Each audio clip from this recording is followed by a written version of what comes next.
उसे रद्द कर दिया है और निर्वाचन आयोग को आदेश दिया है कि वो पूरी डेटा को पब्लिक करे। अब ये इलेक्टोरल बॉन्ड क्या होता है इसको समझते हैं।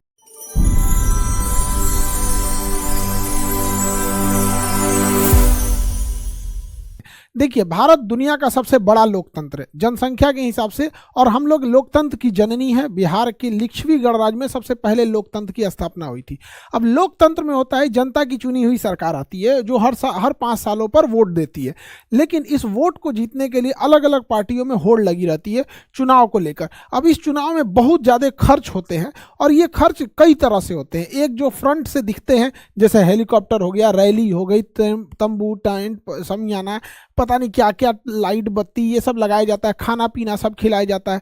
कुछ ऐसे भी खर्च होते हैं जैसे डिजिटल खर्च होते हैं, अखबार में ऐड देना, बड़े बड़े होर्डिंग्स लगाना, पर्चियाँ बांटना, मोबाइल पे मैसेजेज करना, गाड़ियों वगैरह से अनाउंसमेंट करना। इसके अलावे अंडर द टेबल भी बहुत लोग पैसे खिलाते हैं। कभी कहीं मुर्गा चावल चलता है, कहीं कुछ शराब वराब पी के लोग, मतलब पैसा शराब बांट के भी लोग वोट मांग लेते हैं। तो कई तरह के ऐसे खर्च होते हैं यहाँ पे। तो ये तो इलीगल खर्च है, लेकिन इन खर्चों को जो सरकार दिखाती ही है कि हमने ये खर्च किए, इस खर्चे के लिए राजनीतिक पार्टी कोई बिजनेस तो करती नहीं, कोई ड्यूटी तो करती नहीं है, तो उन्हें क्या होता है, फंड की जरूरत होता है, चुनाव की जरूरत होती है। तो राजनीतिक पार्टियों को चंदा दिया जाता है। यहाँ यह चंदा हर देशों में चलता है, जब तक कि ये एक रूल रेगुलेशन के अंडर में रहे तब तक ही चलता है।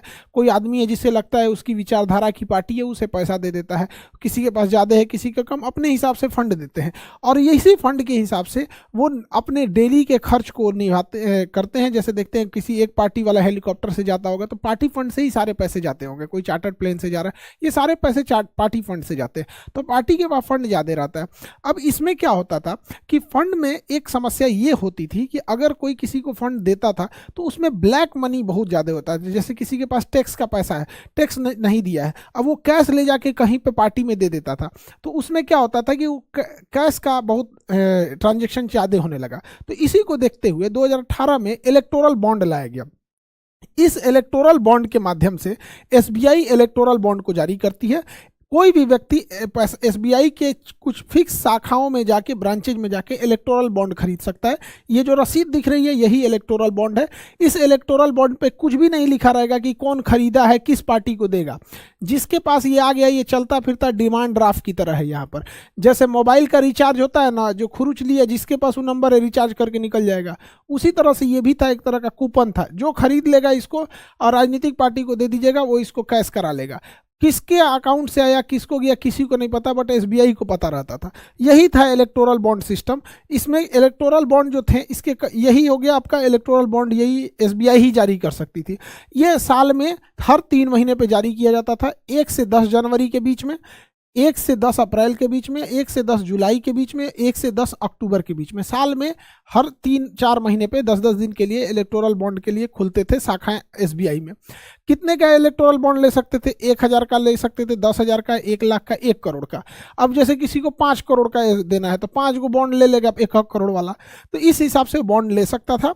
देखिए 15 दिन के अंदर यह बॉन्ड जब वो खरीदता था तो उसके 15 दिन के अंदर, डेट जो रहता था उसका 15 दिन के अंदर वो राजनीतिक पार्टी को दे देना होता था और राजनीतिक पार्टी अपनी अकाउंट में इसको कैश करा लेती थी।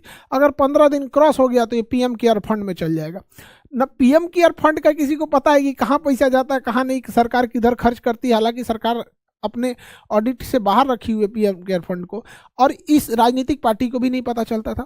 तो जैसे ये रूल आया तो इसमें एक चीज़ तो अच्छा था कि इसमें कोई भी व्यक्ति जो इलेक्टोरल बॉन्ड खरीदेगा उसे अपना आधार, पैन यानी केवाईसी देना होगा। तो केवल एसबीआई को पता रहेगा कि किस आदमी ने ये लिया है। कोई भी व्यक्ति अगर वो पैसा चंदा खरीद लेता है तो इलेक्टोरल बॉन्ड से दे देता है। इससे एक फ़ायदा था कि कोई व्यक्ति किसे चंदा दिया ये पता ही नहीं चलता था, बस उसे इलेक्टोरल बॉन्ड से दिखता था। लेकिन इसमें कुछ गड़बड़ी धीरे धीरे आने लगी। कई सारे इसके नियम कानून थे इलेक्टोरल बॉन्ड का। जब ये 2018 में आया तो 2022 तक, क्योंकि 2023 का आंकड़ा अभी सरकार ने दिया नहीं है इलेक्टोरल बॉन्ड का, तो जब से स्टार्ट हुआ यानी 2017-18 के फाइनेंशियल ईयर से, और 2021 2023 का डेटा अभी सरकार नहीं दी है।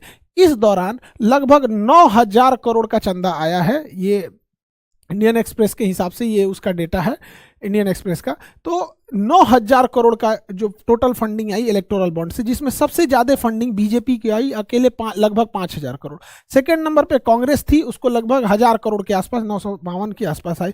तृणमूल कांग्रेस आई 700 750 करोड़ के आसपास। तो ये तीन सबसे बड़ी पार्टियां थी।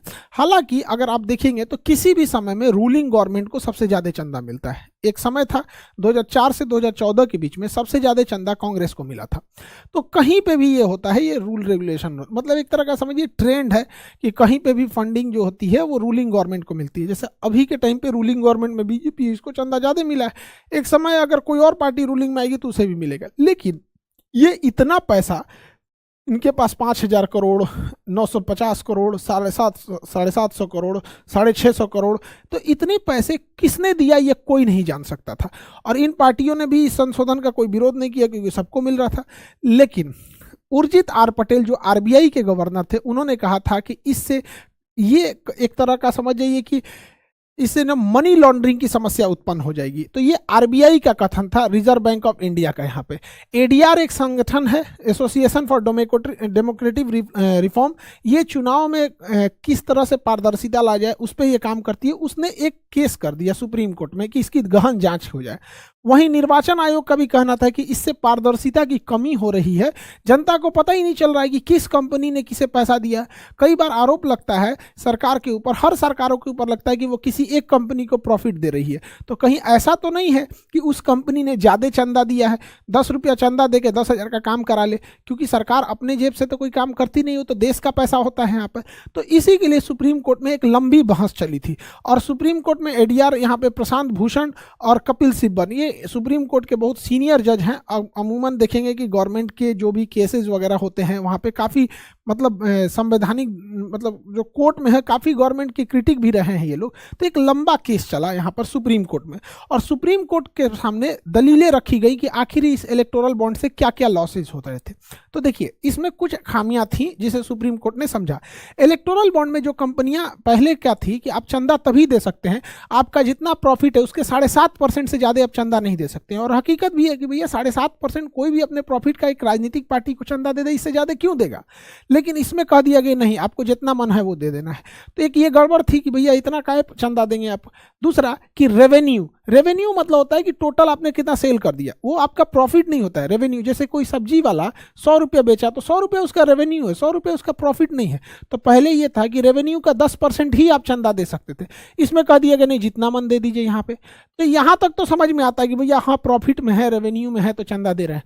हद तब हो गया जब इलेक्टोरल बॉन्ड के माध्यम से लॉस मेकिंग कंपनी भी चंदा देने लगी। अरे भैया तुम लॉस में हो, तुम क्यों चंदा दे रहे हो। तो बड़ा गचपच होने लगा यहाँ पर।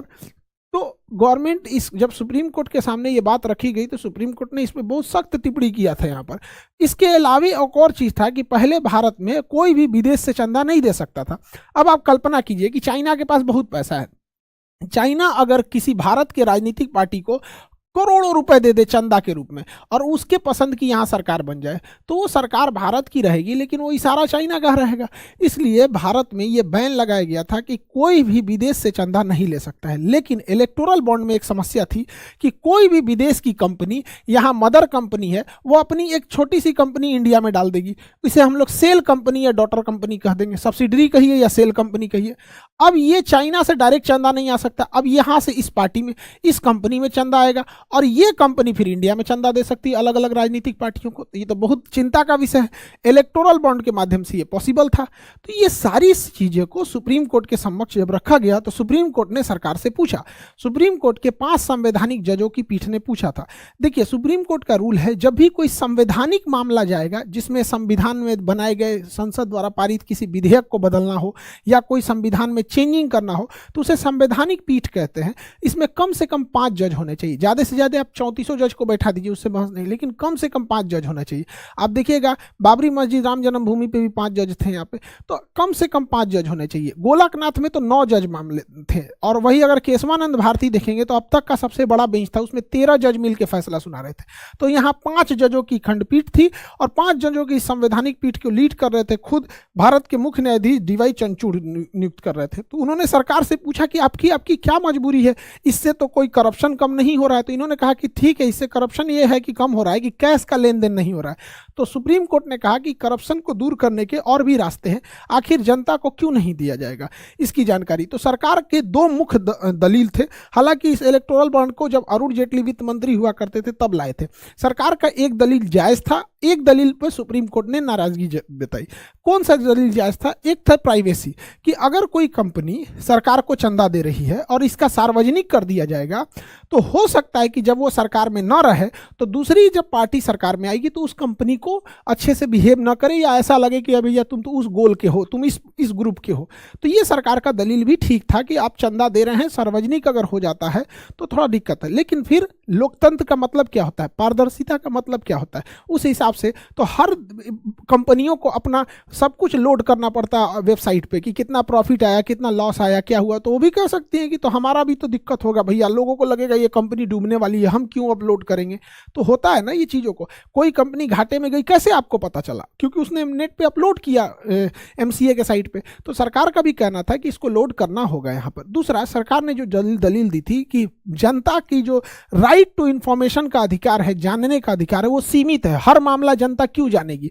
तो सरकार ने कहा, सुप्रीम कोर्ट ने कहा कि यह कोई राष्ट्रीय सुरक्षा से जुड़ा मामला नहीं है कि जनता को नहीं बताना है, या कोई कॉपीराइट पेटेंट या कोई वैज्ञानिक उपलब्धि नहीं है कि जनता को ना बताएं क्योंकि ये पूरी तरह फैल जाएगा। ये तो जनता के द्वारा चुनी गई सरकार कहां से पैसे ला रही है उसकी जानकारी है। अतः यह आर्टिकल 19A में जो अभिव्यक्ति की आज़ादी है, जिसमें राइट टू इंफॉर्मेशन भी छुपा है, उसका उल्लंघन मानते हुए सुप्रीम कोर्ट के 5 जजों ने 5-0 के साथ इस फैसले को निरस्त कर दिया। मतलब इस इलेक्टोरल बॉन्ड को निरस्त कर दिया। यानी पांचों जज ने कहा कि यह असंवैधानिक, अनकॉन्स्टिट्यूशनल है। इलेक्टोरल बॉन्ड, अब कोई भी आदमी इलेक्टोरल बॉन्ड को नहीं खरीद सकता है। इलेक्टोरल बॉन्ड पे प्रतिबंध लगा दिया गया। और सुप्रीम कोर्ट ने कहा SBI को कि तुम्हारा जितना लोग आज तक इलेक्टोरल बॉन्ड खरीदा है तुम्हारे यहाँ से, ये सबका डाटा तुम निर्वाचन आयोग को सौंपो, सबका डाटा निर्वाचन हो। तो कहा कि अब हम कैसे सौंपेंगे? तो कहा गया देखो, हर इलेक्टोरल बॉन्ड पे कुछ सीरियल नंबर होता है। वो सीरियल नंबर जो इंसान खरीदने गया था वो अपना KYC का मतलब होता है know your customer. KYC, know your customer, अपने कस्टमर को पहचानो। तो पैन आधार तो आपस में लिंक होते हैं। उस हिसाब से आप बताइए, आपको 3 सप्ताह से 4 सप्ताह का समय दिया जाता है। आप इस चीज़ को डिसीजन लीजिए कि आप सारा डाटा दीजिए। और 13 मार्च तक का समय दे दिया सुप्रीम कोर्ट ने निर्वाचन आयोग को कि आप ये सारा डेटा सार्वजनिक कीजिए। तो 13 मार्च के बाद देखना होगा कि जब ये डेटा सार्वजनिक आएगा तो जो बड़ी बड़ी कंपनियां हैं, कौन कंपनी किसको चंदा दी है, ये पूरे देश को सामने समझ में आ जाएगा। हालांकि लोकतंत्र के लिए ये चीज़ें जो है, ये किसी पार्टी के पक्ष या विपक्ष की बात नहीं है, यह देश के पक्ष की बात है। क्योंकि देखिए, कोई ज़रूरी नहीं कि सत्ता में कौन पार्टी है कौन पार्टी नहीं है, हमेशा संविधान और कानून ऊपर होना चाहिए। क्योंकि अटल बिहारी वाजपेयी का भी कहना था कि सत्ता आएंगे, सरकारें आएंगी और सरकारें जाएंगी, लेकिन देश रहना चाहिए। तो यह फैसला किसी पार्टी के पक्ष में नहीं है, ना ही किसी पार्टी के विपक्ष में, बल्कि यह फैसला भारत के पक्ष में है। और सुप्रीम कोर्ट ने यह बहुत बड़ा डिसीजन लिया है। तो आई होप आप इस डिसीजन को समझे होंगे। और नीट